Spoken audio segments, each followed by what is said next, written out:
आज हम फिर आप सबों के बीच में परमेश्वर के वचनों को लेकर के आते हैं।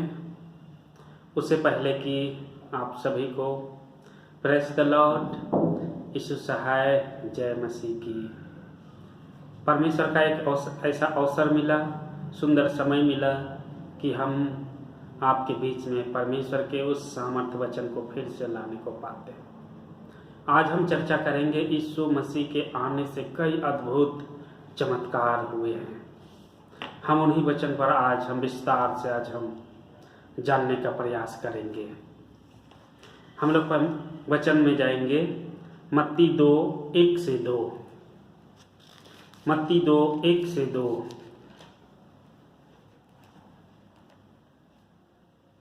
पढ़ेंगे। मत्ती 2:1-2। हेरोदेस राजा के दिनों में जब यहूदिया के बैतुलहम में यीशु का जन्म हुआ तो पूर्व से कई ज्योतिषी यरूशलेम में आकर पूछने लगे, यहूदियों का राजा जिसका जन्म हुआ है कहाँ है? क्योंकि हमने पूर्व में उसका तारा देखा है और उसको प्रणाम करने आए हैं। परमेश्वर का यह सुंदर वचन है जो यीशु मसीह के जगत में आने से एक बड़ा अद्भुत चमत्कार जो आकाश में दिखाई दिया तारा के समान, जो कभी ऐसा चिन्ह देखने को नहीं मिला था। लेकिन यह पहली अवसर था, पहला समय था जो यीशु मसीह का पहचान कराने के लिए आकाश में एक अद्भुत चिन्ह भी दिखाई दिया तारा के समान। और ज्योतिषी लोग उसी को ढूंढते देखते हुए यीशु जहाँ जन्म लेते हैं वहाँ पे वे लोग पहुँच जाते हैं। यह पहला चमत्कार, पहला चिन्ह, जो अद्भुत चिन्ह था जिसे हम लोग आज मत्ती की किताब में पाते हैं। परमेश्वर अपना एक अद्भुत रीति के साथ, अद्भुत चमत्कार के साथ जगत में आए कि लोग उसकी ओर देखें, उसकी ओर अपने आप को उनके ओर आकर्षित हो सके। प्रभु ऐसा चमत्कार को दिखाया। दूसरा वचन हम लोग देखेंगे मत्ती 2:12 में। मत्ती 2:12 में लिखता है, मत्ती 2:12। तब स्वप्न में यह चेतावनी पाकर कि हेरोदेस के पास फिर ना जाना, वे दूसरे मार्ग से अपने देश को चले गए। यह दर्शन था, एक अद्भुत चमत्कार था कि स्वप्न में चेतावनी पाकर कि हेरोदेस के पास फिर ना जाना, वे दूसरे मार्ग से अपने देश को चले गए। ये यीशु मसीह के आने से परमेश्वर का स्वर्गदूत दर्शन में देकर के बात कर रहे हैं, स्वप्नों के माध्यम से बात कर रहे हैं, जबकि हम ऐसा कभी नहीं सुना। ये दर्शन में होकर के बात करते हैं जब यीशु मसीह का जन्म होता है। ये दूसरा अद्भुत चमत्कार की बातें को हम लोग देख पाते हैं कि स्वर्गदूत इस जगत के लोगों से स्वप्न में और दर्शन में देकर के बात करते हैं।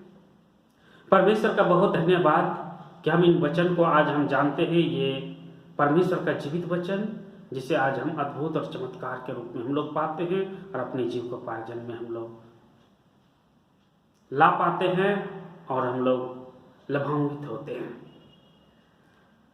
हम लोग आगे और देखेंगे लूका का किताब 2 अध्याय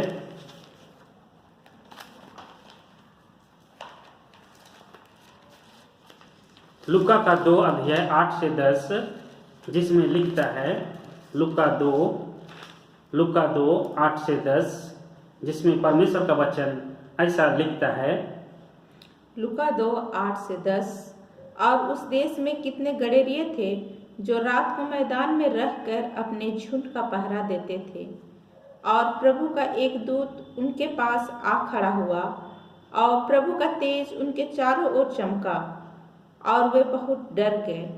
तब स्वर्गदूत ने उनसे कहा, मत डरो, क्योंकि देखो मैं तुम्हें बड़े आनंद का सुसमाचार सुनाता हूँ जो सब लोगों के लिए होगा। हाँ, ये बड़ा अद्भुत चमत्कार की बात है। हम लोग देख पाते हैं, जो गडरिये लोग थे, चरवाहा लोग थे, जो अपने भेड़ बकरियों को गौशाला में रखे थे और उनकी पहरा भी वे लोग दे रहे थे। और ना क्या जाने प्रभु उनसे बात करेंगे। ऐसा बड़ा चमत्कार और अद्भुत बात हम लोग देख पाते हैं। ये प्रभु यीशु मसीह के जन्म समय लेने के बाद ये बड़ी सामर्थी वचन हम लोग देख पाते, अद्भुत चमत्कार हम लोग कह सकते हैं कि प्रभु ने जगत के लोगों से स्वप्न में और दर्शन दे करके वह बात करते हैं। वह एक भेड़ बकरियों के चरवाहे लोगों से वह दर्शन में देकर बात करता है कि तुम्हारे लिए एक उद्धारकर्ता जन्मा है।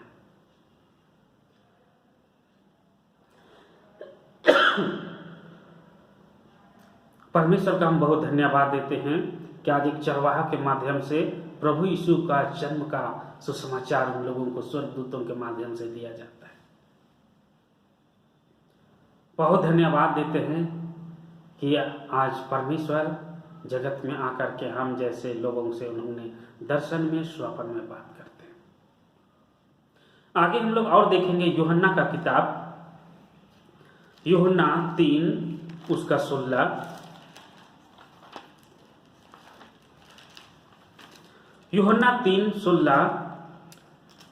3:16 क्योंकि परमेश्वर ने जगत से ऐसा प्रेम रखा कि उसने अपना इकलौता पुत्र दे दिया, ताकि जो कोई उस पर विश्वास करे वह नष्ट न हो परंतु अनंत जीवन पाए। हाँ, परमेश्वर का जीवित वचन यह भी बता रहा है यूहन्ना 3:16 में, परमेश्वर ने जगत से ऐसा प्रेम किया कि उसने अपना इकलौता पुत्र को दिया, ताकि जो कोई उस पर विश्वास करे नष्ट न हो परंतु अनंत जीवन पाए। वो पुत्र आज उद्धारकर्ता मसीह यीशु के नाम से जानते, जो जगत में आया और पूरे जगत के लोगों को पाप के खातिर क्रूस बलिदान दिए और हम सभी को उस मृत्यु से बचाए। और आज हम विश्वास करते हैं उद्धारकर्ता प्रभु यीशु मसीह पर, क्योंकि हमारे खातिर अपना इकलौता पुत्र को दे दिया कि जो कोई इस पर विश्वास करेगा वह नाश नहीं होगा परंतु वह अनंत जीवन को पाएगा। हम परमेश्वर का बहुत धन्यवाद देते हैं कि परमेश्वर ने हमारे खातिर आपके लिए अपना इकलौता पुत्र को दे दिया कि जो कोई इस पर विश्वास करे, ध्यान करे, वह नष्ट ना हो परंतु अनंत जीवन का वारिस ठहरेगा। प्रभु को हम बहुत धन्यवाद करते हैं सुंदर वचन के लिए। आगे हम लोग और देखेंगे जो हम लोग को मिलता है मत्ती रचित सुसमाचार का किताब, 5 उसका 14-16। मत्ती 5:14-16। मत्ती 5:14-16 तुम जगत की ज्योति हो, जो नगर पहाड़ पर बसा हुआ है वह छिप नहीं सकता, और लोग दिया जलाकर पैमाने के नीचे नहीं परंतु दीवट पर रखते हैं, तब उससे घर के सब लोगों को प्रकाश पहुंचता है। उसी प्रकार तुम्हारा उजियाला मनुष्यों के सामने चमके कि वे तुम्हारे भले कामों को देखकर तुम्हारे पिता की जो स्वर्ग में है बड़ाई करे। बहुत धन्यवाद सुंदर वचन के लिए जो आज कह रहा है। आज हम और आपको आज परमेश्वर का वचन इंगित कर रहा है। कह रहा है तुम जगत की ज्योति हो, जो नगर पहाड़ पर बसा हुआ छिप नहीं सकता, और लोग दिया जलाकर पैमाने के नीचे परंतु दीवट के पर रखते हैं, तब उससे घर के सारे लोगों को प्रकाश पहुंचता है। उसी प्रकार तुम्हारा उजियाला मनुष्यों में के सामने चमके, तुम्हारे भले कामों को देख करके तुम्हारे पिता की जो स्वर्ग में है बड़ाई करेंगे। आज हम और आपको जगत की ज्योति का दर्जा दिया है। हम ज्योति हैं और हम लोग सभी को जानते हैं ज्योति का क्या कार्य है। ज्योति का कार्य है अंधकार में लाइट को दिखाना, जिससे हम उस मार्ग में चल सकते हैं, हम देख सकते हैं, पहचान सकते हैं, जान सकते हैं।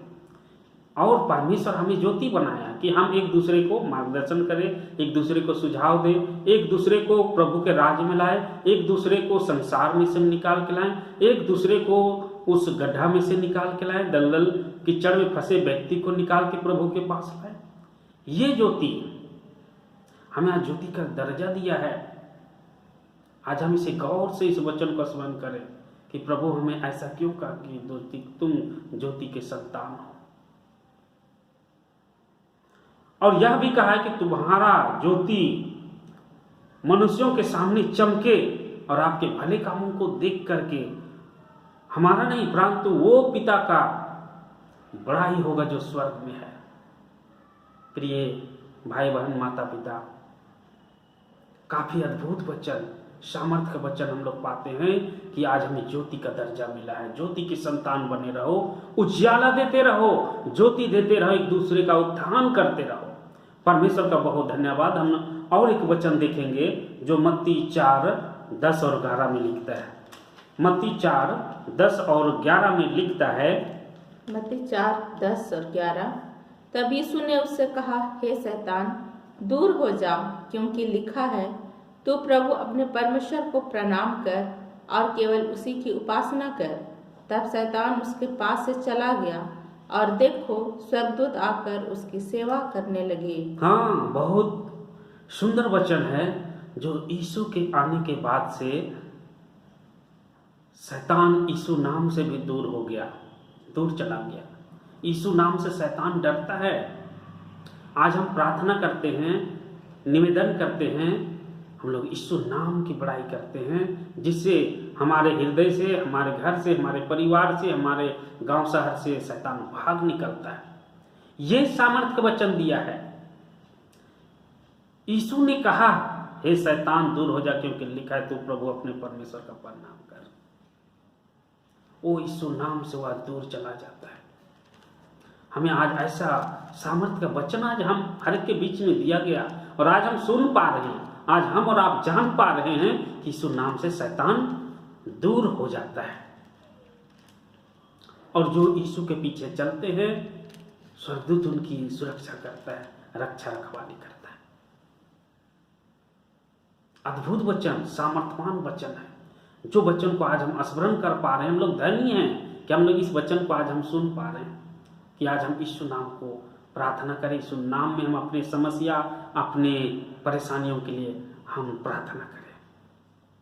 हम और भी वचन देखेंगे जो मिलता है यूहन्ना 8:1 से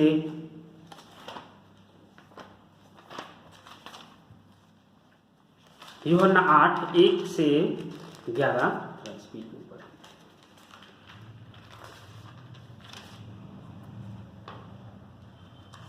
यूहन्ना 8:1 से 11 पद तक।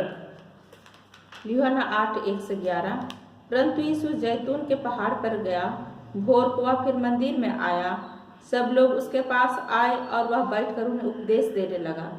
तब शास्त्री और फरीसी एक स्त्री को लाए जो व्यभिचार में पकड़ी गई थी, और उसको बीच में खड़ा करके यीशु से कहा, हे गुरु, यह स्त्री व्यभिचार करते पकड़ी गई है। व्यवस्था में मूसा ने हमें आज्ञा दी कि ऐसी स्त्रियों पर पथराव करें। अतः तू इस स्त्री के विषय में क्या कहता है? उन्होंने उसको परखने के लिए यह बात कही ताकि उस पर दोष लगाने के लिए कोई बात पाए। परंतु यीशु झुककर उंगली से भूमि पर लिखने लगा। जब वे उससे पूछते ही रहे तो उसने सीधे होकर उससे कहा, तुम में जो निष्पाप हो वही पहले उसको पत्थर मारे। और फिर झुककर भूमि पर उंगली से लिखने लगा। परंतु वे यह सुनकर बड़ों से लेकर छोटों तक एक एक करके निकल गए, और यीशु अकेला रह गया और स्त्री वहीं बीच में खड़ी रह गई। यीशु ने सीधे होकर उससे कहा, हे नारी, वे कहाँ गए?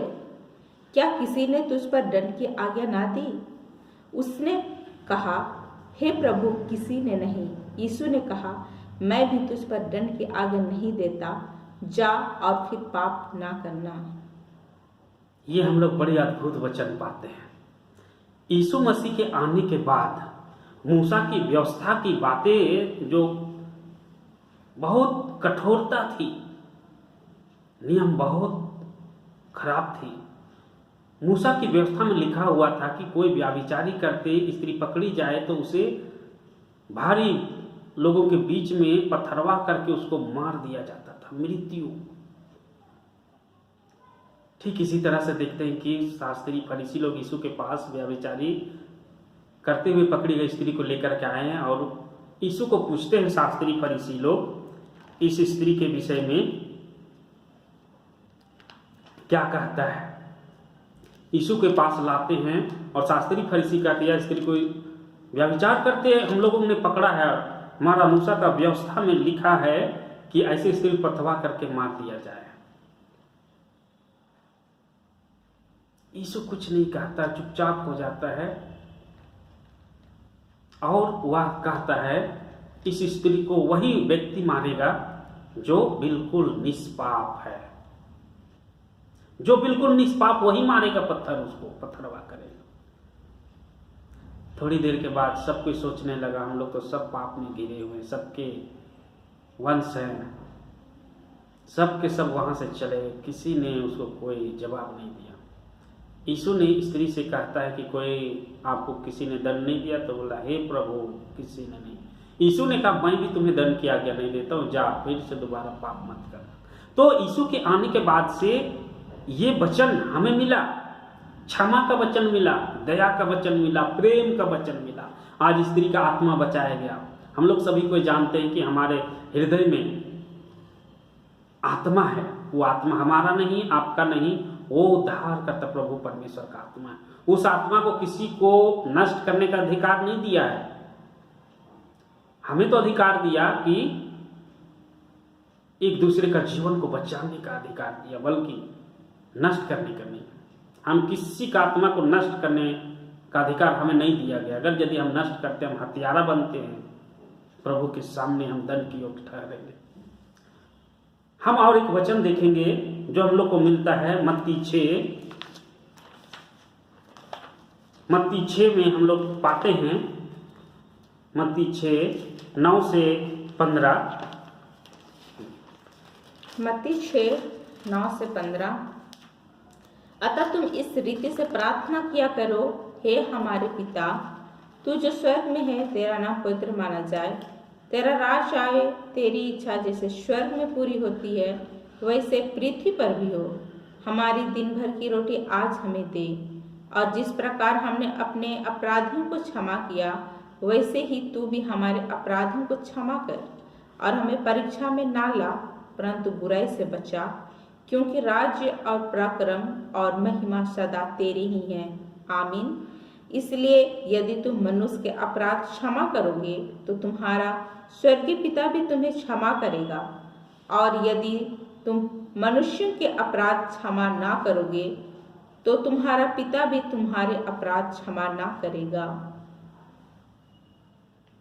हमने सुंदर वचन को पाया कि प्रभु यीशु ख्रिस्त अपने चेलों को प्रार्थना करने के लिए सिखाया कि आप लोग ऐसा प्रार्थना करो। प्रार्थना करने के लिए सिखाया अपने चेलों को। तब से आज तक हम लोग आज यीशु मसीह से प्रार्थना करते हैं। यीशु मसीह का सिखाया वचन प्रार्थना को ही आज हम लोग धरे हुए हैं।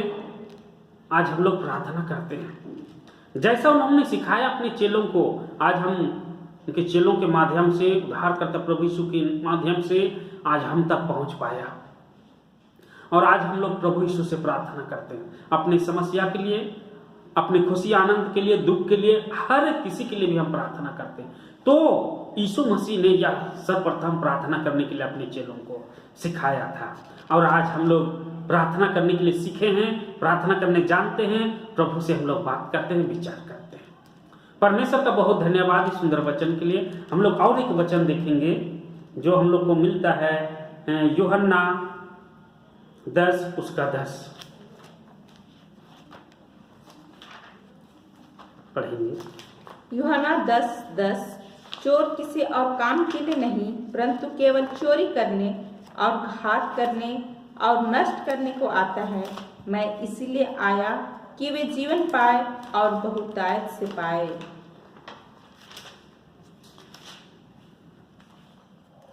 बहुत ही सुंदर वचन को हम लोग पाए कि चोर किस काम के लिए आता है।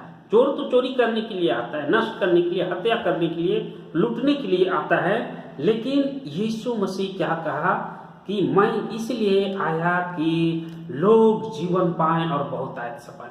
यीशु नहीं चाहता किसी का नष्ट हो, किसी का मृत्यु बगैर यीशु को जाने हो जाए, वो नहीं चाहता है। बाइबल की बातों को जाने बगैर कोई मर जाए नहीं चाहता है। और ना हम चाहें, ना आप चाहें कि कोई उद्धारकर्ता प्रभु को जाने बगैर मर जाए। ऐसा हम लोग दिमाग में भी ना लाएं, सोचे भी ना लाएं, क्योंकि यीशु मसीह रोता है आज भी। वो जगत के लिए अपना इकलौता पुत्र को दे दिया कि जो कोई इस पर विश्वास करेगा नाश न परंतु अनंत जीवन को पाएगा। सचमुच में इन वचन को आज हम जानते हैं, सब हमें परमेश्वर प्रतिज्ञा का वचन दिया है कि आज हम नष्ट करने वाला नहीं, परंतु हम यीशु मसीह के जैसा लोगों का जीवन बचाने वाला आज बने।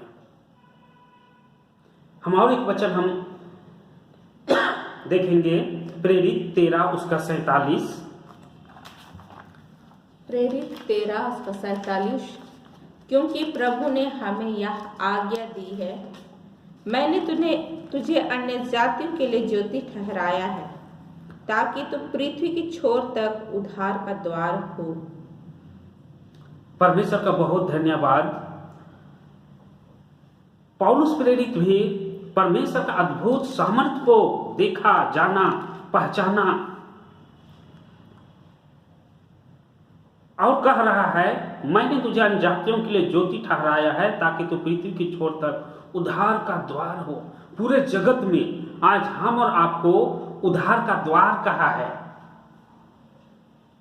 भले आज हम लोग अपने निजी जीवन को बहुत सारे लोग जीते हैं, वे अपने आप में ही सिर्फ मगन होते हैं, लेकिन प्रभु का वचन कह रहा है कि आप उद्धार का द्वार हो। हम और आप उद्धार का द्वार, मतलब मेरे द्वारा लोग उद्धार को पाएंगे। परमेश्वर का ऐसा वचन कह रहा है कि आपके द्वारा, मेरे द्वारा लोग मसीह यीशु को जानेंगे और उद्धार को प्राप्त करेंगे। हमारे अंदर है, प्रभु ऐसा वचन को कहा है जिसे हम लोग पढ़ पा रहे हैं, देख पा रहे हैं कि हम उद्धार का द्वार हैं। परमेश्वर ऐसा वचन हमारे के बीच में आज दिया और हम लोग नहीं जानते थे, लेकिन उद्धारकर्ता प्रभु यीशु मसीह के आने के बाद से ये वचन हम लोगों को मिला और आज हम पढ़ते हैं और आज हम एक दूसरे का उद्धार का कारण हम लोग ठहरते हैं। हम और आपसे जितना हो सके हम प्रभु के बातों को, प्रभु के वचनों को हम प्रकट करते रहे, एक दूसरे लोगों को उन्नति, प्रभु के राज में लाने का प्रयास करते रहे। प्रभु यही चाहता है। परमेश्वर का बहुत धन्यवाद हो इस सुंदर वचन के लिए। और हम देखते हैं कि प्रभु का और भी बहुत सारे चमत्कार की बातें, चमत्कार वचन को हम लोग देखते हैं। आगे हम लोग को मिलता है रोमी 14:19। रोमी 14:19 में हम देखते हैं कि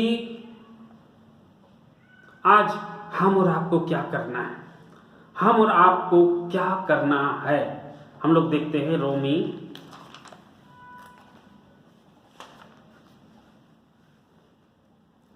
14 उसका 19, उसको पढ़ेंगे। रोमी 14:19। इसलिए हम उन बातों में लगे रहें जिनसे मेल मिलाप और एक दूसरे का सुधार हो।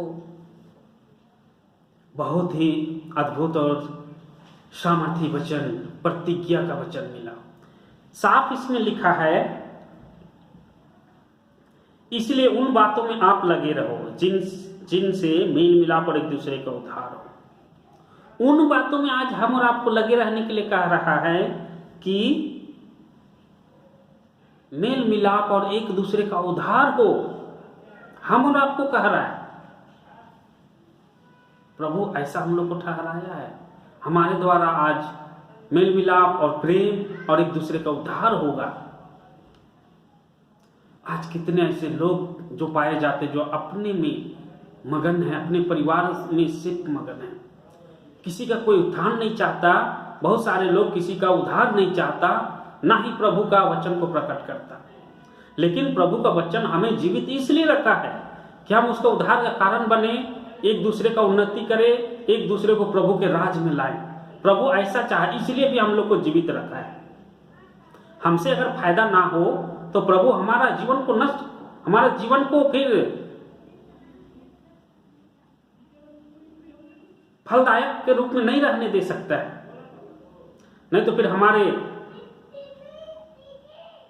शरीर में कई तरह के समस्या उत्पन्न हो जाएगी, बीमार